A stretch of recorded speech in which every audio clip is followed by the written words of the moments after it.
Hello everybody, if you're new here, welcome.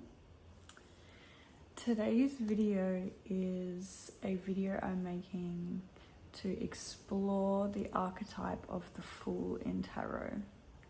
So the Fool is the first card in the Tarot journey, and I want to start venturing through those cards on here and just gathering an understanding of the archetypes, the symbols, the messages within these cards with all of you. So I have some notes here, so excuse me if I'm looking off because I did not want to miss anything. But in this video, I'm going to explore the symbols, the themes, the significance of the Fool in a spread, and then also give you guys some prompts or some questions to sort of sit with and ask yourself to explore your connection with the Fool and to deepen your connection with it also.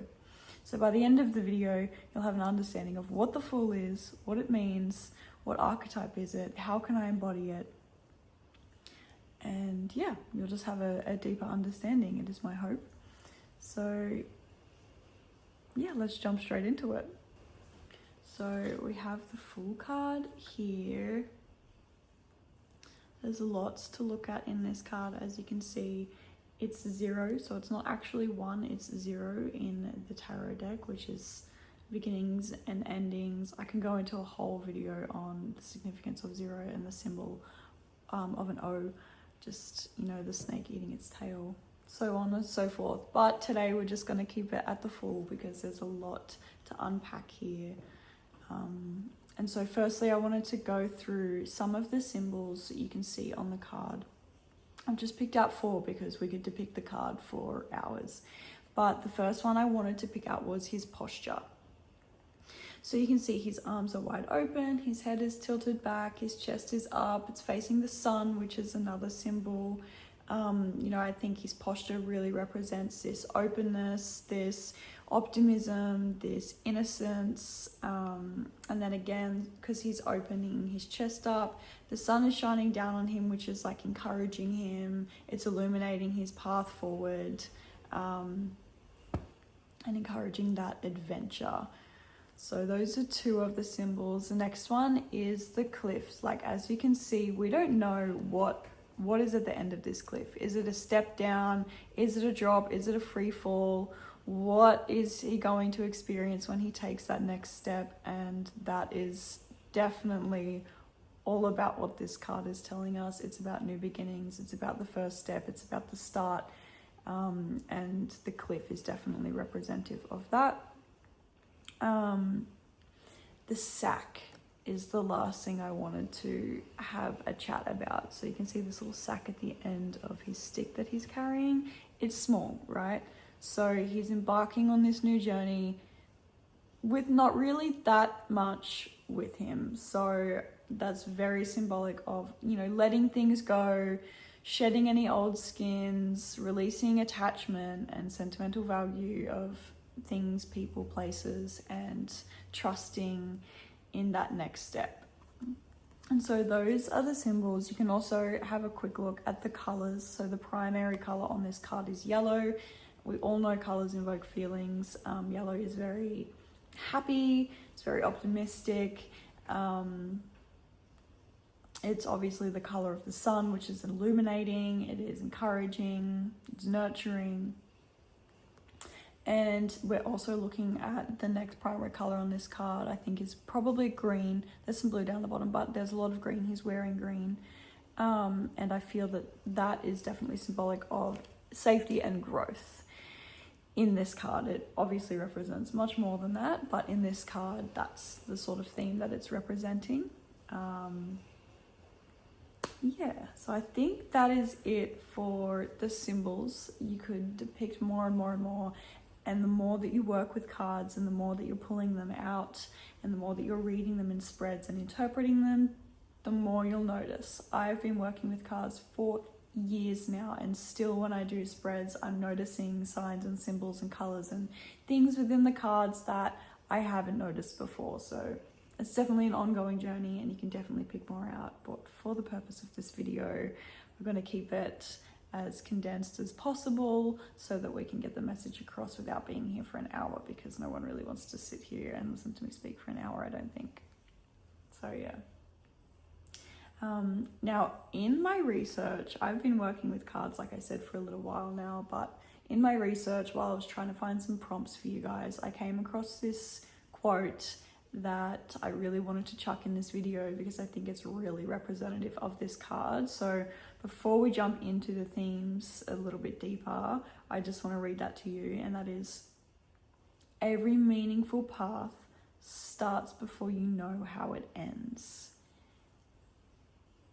And that's like the Fool in a nutshell, right? We've talked about him being at the edge of a cliff, it being new beginning, it being, taking that leap, traveling lightly, this optimism, this openness, this I have no idea what's going to happen, but I'm going to do it anyway sort of thing. And it's definitely what the Fool is all about. So yeah, we can dive into the themes a little bit deeper. So the first one I have written down is optimism, and the Fool, particularly when I'm perceiving it, I really see the Fool as like a childlike energy, right? It's the beginning, it's the start, it's zero in tarot. So it's this childlike innocence. And if you think back to when you were a child, or some children that you're around that you have interactions with in life, they're why this, why that, and they learn by doing, right? So we can get told, don't do this, don't do that, the stove's hot, but like we ultimately learn that the stove is hot by touching the stove at some point in our life and then going, okay, that's hot, I'm not going to do that again. The Fool is all about that. It is all about diving into the journey and learning. And so this optimism of stepping into a new thing, of stepping into something that's unknown, of stepping into something that maybe makes us nervous but also at the same time makes us excited. Innocence again, so it's this childlike wonder, it's this, I'm not doing this for the outcome of X, Y, and Z, I'm just doing this. It's releasing any expectation, releasing any control. We definitely, when we're working with the Fool, want to be tapping into innocence and vulnerability as opposed to control. So trust and adventure are the next one. So I feel like innocence really goes into trust, and, children trust us. They trust the older people around them to teach them and to guide them. And it's important when we're working with the Fool in tarot that we trust in ourselves, that we trust in the universe, that we trust in where we're being led. And if you follow my other platforms, you know that I talk about this quite frequently, and having trust and diving into that trust and really listening to what it is that our intuition is telling us. You have to trust that you're being led in the right direction. I spoke about every meaningful path starts before you know how it ends. So you have to relinquish control. You have to give up the idea of trust, the idea of control and knowing. So you have to trust. You have to tap into this. Well, if I'm being pulled to go that way, I can feel it within me. Is this something I want to try? Is this something I want to do? Then you trust that, and it's about adventure and really enjoying that moment. Trust in what is happening, trust in where you're being led, really becomes something that's a lot easier to do if you're tapped into the exact moment, the exact breath that you are in, if you're there and not at the end or back in the beginning. So no past, no future, none of that, just here. Then trust becomes a whole lot easier and you get to enjoy the adventure. Where are you? What are you doing? What can you see? What can you hear? What can you smell? Tap into your senses and really engross yourself in the experience that you're in, and tap into that childlike wonder, that innocence of like, remember what the world was like before you experienced all of the things that have, maybe hardened you a bit or made you skeptical or brought up that fear in you. Which brings me into the next topic of risk taking. And I feel that this is definitely a card of that. He's about to step off the edge of a cliff, right? He's taking a risk. And this card asks you to take risks. But I wanted to talk about what risks are the ones we should be taking and what risks are, dangerous. I'm not talking about, putting yourself in dangerous situations or chasing adrenaline or doing any of those things. I'm talking about, maybe you're a musician, this is coming through. Maybe you're a musician and you get offered a local pub gig to go and play and you're like, absolutely not, I'm not ready. But there's this part of you that feels a little bit excited about that. Like, what would happen if I did that? Those are the type of risks that you want to be taking. If you're thinking about taking a risk and it's something that terrifies you or doesn't sit right with you or isn't really aligned with you, those are not the risks we want to be taking. We don't want to be putting ourselves in situations that, we don't want to be in. But the risks that have this underlying flavor of excitement, of wonder, of curiosity, of expansion, that raise a question of, well, what if I did that? Those are the risks that the Fool asks you to take. And I think that, jumping into my prompts a little bit early here, but something that we can really work with is, how can I do that in everyday life? How can I take a little risk every day to, feed that fire, to work with those juices, and to really get comfortable taking risks? Because if we're taking little risks every day, then when those big risk-taking opportunities seek us out, we will be in a more prepared state to understand what our body is telling us and to be able to confidently step into that and jump into that. And so, and then obviously new beginnings. So I think one way, a super potent way that you can understand this card is thinking back to a point in your life where you're like, okay, where did I start something new that I was really excited about, that I felt really good about? What did I learn? Where did it take me? Where did I think I was going to go and where did I actually end up going? Because in my experience, 9 times out of 10, where I ended up is definitely not where I thought. So for example, when I think to a point in my life where I started something that really excited me, that really, created that wonder and that curiosity and that joy and that happiness within me, is probably when I left a long-term relationship that I had been in.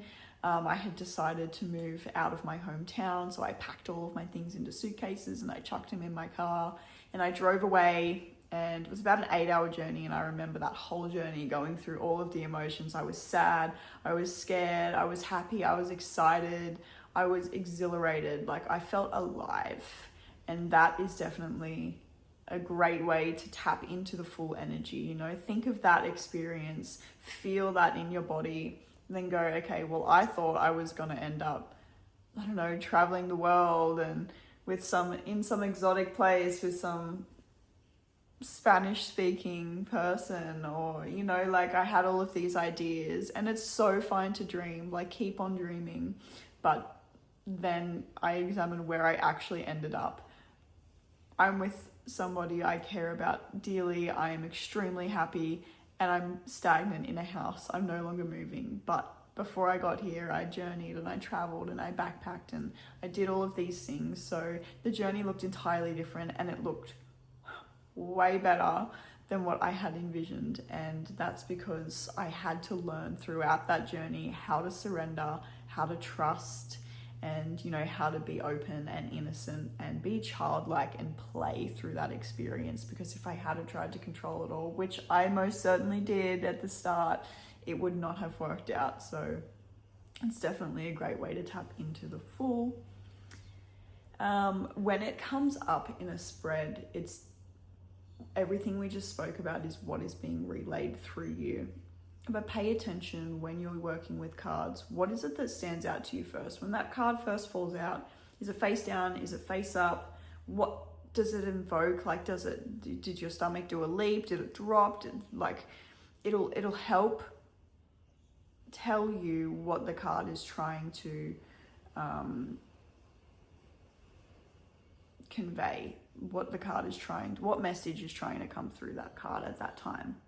because there is a reversed side of the Fool. We've just spoken about optimism and innocence and risk-taking and all of these things, but the reverse side of the Fool is choosing impulse over intuition, taking risks to avoid commitment, to avoid actually playing something out. You know, it's constantly choosing a new beginning because you don't want to see where something plays out. It's ignoring red flags. It's being too trusting. You know, is there parts of you that are uncertain about something, but you do it anyway? You know, those are the negative parts of the Fool. So if your stomach drops when the Fool comes out in a spread, it's probably relaying that information to you, as opposed to, hey, you need to jump and take a new risk. It's asking you, hey, where are you being too risky? Where are you being too trustful? Where are you being naive, perhaps? And I don't say that in a negative way, but that's definitely the polar, like the opposite, the shadow side of this card. So there's always too much of something. You know, everything is about balance, and when we're tapped too much into trust and innocence and optimism and taking the leap, then sometimes we get a bit too careless and we get a bit too airy, and we trust people that we shouldn't, and we go places that we're not meant to go, and we end things early because, you know, we want that thrill and that excitement of the start of the journey all over again. And so yes, definitely pay attention when that comes out, depending on what it comes out with. Also might change how you feel about it or what you're seeing. You know, maybe you see the sun first, maybe you see the cliff first, and it makes your stomach drop. Like, that might mean that you're on the edge. Like, there's this opportunity that's in your face asking you to risk it, and you're there at the edge going, I don't want to, and that could be your sign to jump. You know, if it's death after that, you know, maybe it's asking you to take this jump. Maybe it's that scary because, you know, you're going to let go of something and you're going to move into a new chapter. So there's lots of ways it can communicate to you through a spread. So just pay attention to your body. And yeah, let's jump into some prompts. So these are some journal prompts. There's some meditation questions. They're just some things that you can sit with and think about that'll help you connect with the Fool, that will, you know, maybe sever a disconnect that's there, or, you know, demolish a wall that you've built with being innocent, with being childlike. I know for a lot of us, for myself, my childlike wonder wasn't something that was always openly accepted. I was told, you know, sit down, be quiet, be seen, not heard, all of those types of things that many of us have been told. So definitely sit with the question of, what if I trusted myself enough to begin? What would happen? What would happen if I trusted, I'm getting emotional right now. What would happen if I trusted myself, and I trusted this journey, and I trusted this dream, this feeling, this excitement within me enough to just do it? Is there a dance class you've been wanting to take that you're too scared to take? Is there a ticket that you've been wanting to buy to go and travel the world, but you've been too scared? You know, another prompt is stop waiting and start doing. You know, what in your life are you waiting to be prepared for before you do it? And can you just do it? Do you really need all those things, or do you already have them? Which is magician energy, which we'll get to in the next exploration video. And I've already said this one, but taking small risks daily. How can I take risks more often so that I feel more comfortable in doing so? I could probably go on forever with prompts. And if you do want more of those, let me know in the comments down below. If you did make it to the end of the video, I appreciate you so much. Comment something, comment a little emoji that reminds you of your childhood, or a little quote that came up, or something that stood out to you in this video to let me know you made it to the end. You don't have to claim any of this energy. I'm definitely not saying that, but it does help to know how far you guys made it through the video. And so, yeah, with that being said, that wraps up our exploration of the Fool. I hope this helps. I hope that you have a deeper understanding now of the Fool and how it shows up in everyday life, and how you actually embody it more often than you think. Yeah, I really enjoyed this. I really enjoyed making this video, and I can't wait to make the next one. So yeah, thank you all so much for watching, and I'll see you very soon.